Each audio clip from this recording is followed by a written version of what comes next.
Самас бүгүнүм канеже. Манас, көкөтөйдүн ташы. Кызыл кый кезеңден кымбатым манас кымпуюп көрүнүп калган кез экен.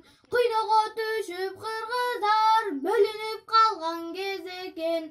Кайнаган калың Ытайга калматып салган кез экен. Көкөтөйдүн кемеге калмак Кытай манжуга татып салган кез экен. Эрмасы чутатып кычырып кирип барганда